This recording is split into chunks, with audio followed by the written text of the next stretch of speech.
നമ്മൾ ഡിസ്കസ് ചെയ്യാൻ പോകുന്ന 1600 സ്ക്വയർ ഫീറ്റിൻ്റെ ഒരു 3 ബെഡ്റൂമുള്ള ഒരു വീടിൻ്റെ പ്ലാനും എലിവേഷനാണ്.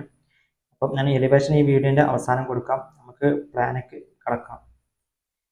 നമ്മുടെ ഈ പ്ലാനിൽ തന്നെ ആദ്യം സിറ്റ് ഔട്ട് വരുന്നത് 3.46 ലെങ്ത് ഉണ്ട്. സിറ്റ് ഔട്ട് നേരെ കയറി ചെല്ലുന്ന ഒരു ഫോയർക്കാണ്. ഈ ഫോയർ ഉള്ളതുകൊണ്ട് തന്നെ നമ്മളെ ലിവിങ് റൂമിൽ നിന്നൊരു പ്രൈവസി നമ്മളെ സിറ്റ് ഔട്ടിൽ നിന്ന് ഒരു പ്രൈവസി നമ്മളെ ലിവിങ് റൂമൊക്കെ കിട്ടും. പിന്നെ വരുന്നത് ഡൈനിങ് ഹാളാണ്. ഡൈനിങ് ഹാളും പിന്നെ 3 ബെഡ്റൂമും ആക്സസ് ഡൈനിങ് ഹാൾ തന്നെയാണ് 3 ബെഡ്റൂമും ആക്സസ് ഉള്ളത്.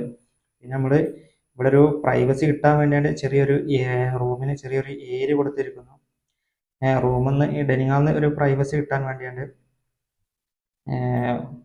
രണ്ട് റൂം വരുന്നത് 300x360 സൈസാണ്. പിന്നെ ഒരു റൂം 12x12 സൈസ്.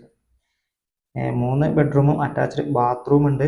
പിന്നെ ഡൈനിങ് ഹാളിൽ നമ്മൾ ഒരു കോർട്ട്യാർഡ് സെറ്റ് ചെയ്തിരിക്കുന്നത് ഡൈനിങ് ഹാളിൽ.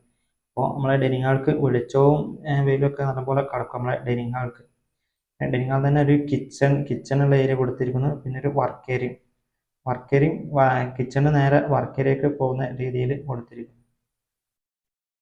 ഏകദേശം ഇത് വരുന്നത് 1600 സ്ക്വയർ ഫീറ്റ്.